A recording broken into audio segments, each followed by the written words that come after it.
ses comportements.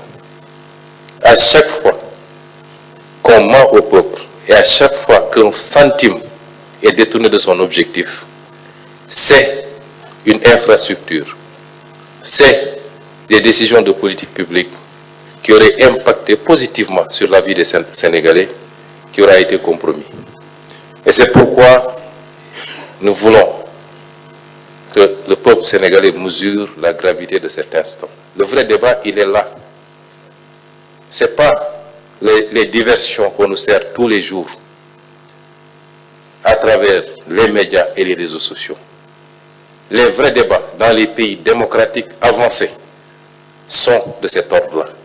Parce que c'est ça qui impacte sur la vie des Sénégalais. Et non pas les débats de personnes à longueur de journée.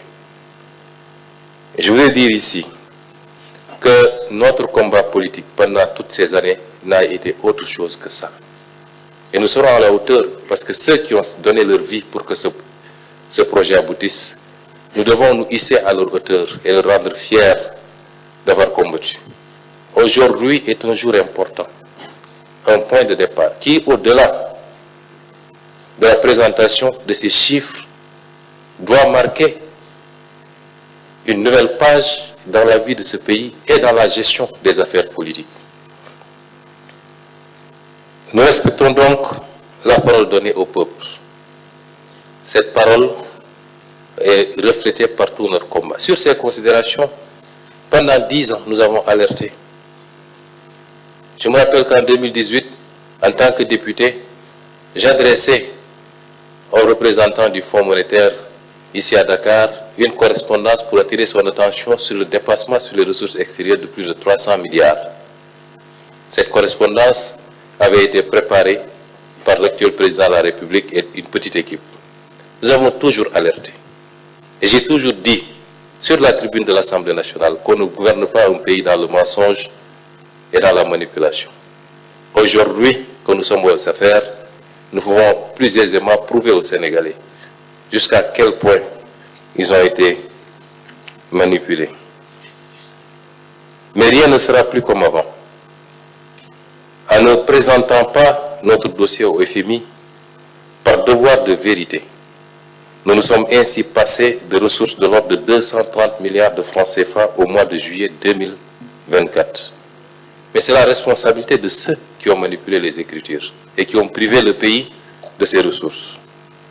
Ceci pour ne pas nous mentir à nous-mêmes, mais pour ne pas mentir au peuple, ni à nos partenaires techniques et financiers. Notre nouveau paradigme sera désormais de ne plus attendre, moyennant des financements, qu'on nous pose des conditionnalités qui sont des évidences et des exigences que nous devrions nous-mêmes adopter. Que nous devrions nous-mêmes adopter dans la gestion de nos finances publiques, la protection des couches vulnérables, dans la bonne gouvernance et la lutte contre la corruption, le détournement des deniers publics et le blanchiment de capitaux. Effectivement, des faits qui ont été constatés et qui vous ont été présentés, au-delà de leur impact sur la situation des finances publiques, soulèvent des problématiques notamment de corruption. C'est ça qui est regrettable. Non seulement ils ont manipulé les chiffres, mais toute cette manne financière qui a été captée par le Sénégal a été détournée pour une très grande partie de ces objectifs pour enrichir les autorités politiques. Et donc la politique d'endettement effrénée a donné lieu à l'utilisation des ressources de façon non transparente et favorable à une corruption généralisée. L'endettement par le biais d'offres spontanées. Là, nous abordons la méthodologie, le modus operandi pour détourner en masse les deniers publics. Ce n'est pas l'objet de ce point de presse. Et ultérieurement, comme je l'ai dit, sur chacune des questions qui sera évoquée, des ministres et des directeurs généraux viendront faire la situation détaillée. Mais le recours spontané, quasi spontané, à la méthode des offres spontanées d'investisseurs dans des conditions nébuleuses et l'utilisation abusive du secret défense Plus de 2500 milliards ont été dépensés ces 4 dernières années sous le sceau du secret défense pour échapper aux règles des marchés publics. Et bonjour les dégâts. Et donc toutes ces pratiques ont facilité la corruption. Plus de 25 000 milliards de CFA ont été mobilisés, offrant un champ illimité à toutes les dérives. De telles pratiques, y compris celles consistant à contracter des crédits bancaires hors du circuit de contrôle budgétaire, ouvrent la voie des dérives dans l'utilisation discrétionnaire des ressources. Le Trésor public s'est retrouvé dans une situation où il n'est au courant de ces opérations qu'au moment de leur effectivité ou au moment du remboursement des prêts contractés.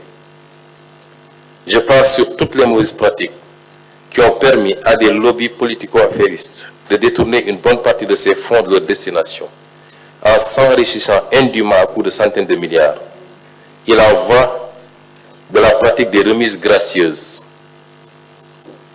Il en va de la pratique des remises gracieuses. Et chacun de ces points que j'évoque va faire l'objet plus tard d'un exposé qui permettra aux Sénégalais d'apprécier le carnage qui a été organisé.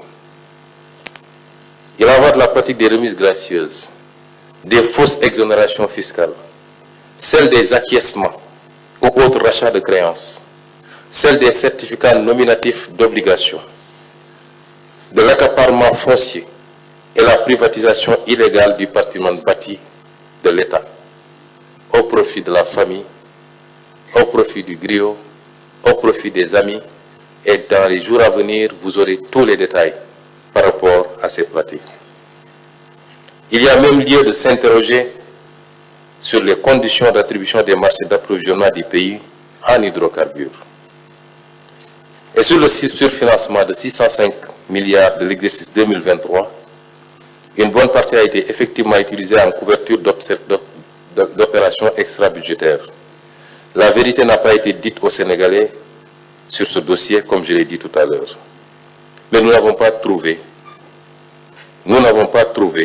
ces ressources dans les caisses, ou alors une bonne partie de cette somme, lorsque le président Diomaye prenait fonction. Les responsabilités devront être situées, le ministre de la Justice en a parlé, de tous ceux qui ont eu à jouer un rôle. J'ai parlé du ministre Moussa Faba, j'ai parlé du ministre et du Premier ministre Amadou Ba, j'ai parlé du ministre des Finances Abdoulaye Daouda Diallo, Monsieur le Président de la République Macky Sall, qui ne pouvait ignorer ces pratiques, devront expliquer aux Sénégalais pourquoi et comment ils ont pu plonger le pays dans cette situation. Si on le fait, c'est parce qu'il est indispensable, d'autant que nous allons demander aux Sénégalais de consentir à des efforts extrêmement importants les années à venir. Le ministre de l'économie en a abordé certains, sur la subvention, sur la fiscalité et sur beaucoup d'autres aspects. Vous ne pouvez pas demander au peuple de faire ces efforts sans pour autant que ceux qui sont les auteurs de ce carnage puissent venir justifier devant ce même peuple leurs actes. Et c'est extrêmement important. Mais je ne voudrais pas terminer sur une note négative. Je veux parler au peuple sénégalais. La situation est certes pas reluisante. Nous nous y attendions, même si ce qu'on découvre dépasse l'entendement.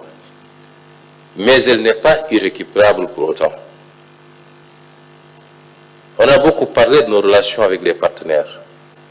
Moi, je crois d'abord et surtout à nos efforts endogènes pour faire face à cette situation et prendre notre destin en main. À un peuple qui veut, rien n'est impossible. Et ma conviction, c'est que le peuple sénégalais veut. Et il a aujourd'hui la locomotive qu'il faut.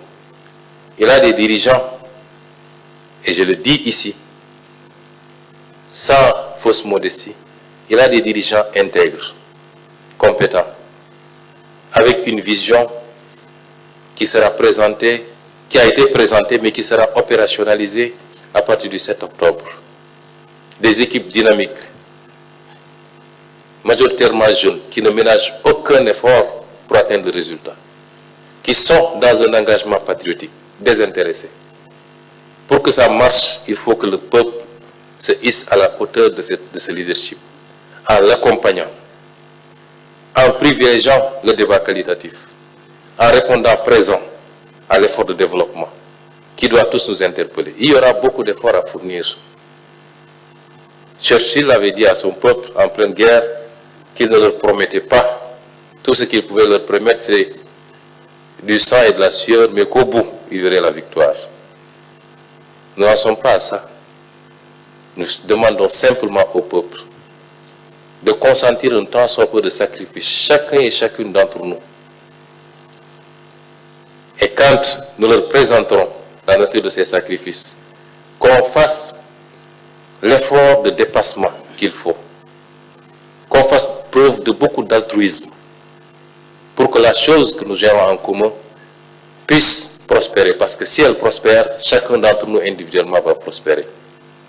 Et nous vous garantissons, nous de notre côté, que nous ne ménagerons aucun effort. Absolument pas. Nous travaillons d'arrache-pied, matin, midi et soir. Et nous ne tolérerons aucun écart, aucun, dans la gouvernance actuelle, pour que le résultat attendu par ce peuple puisse être atteint. Et ceci est d'autant plus important que des pays avant nous sont passés par ces épreuves, et sur des dates beaucoup plus récentes. Et ces pays aujourd'hui sont donnés un exemple, parce qu'il y a eu le leadership, mais il y a également l'organisation, la discipline et l'engagement du peuple. Je vous remercie pour votre écoute, et nous allons passer sans tarder à la version Wolof. Mbokk yi ñu ngi leen di gërëm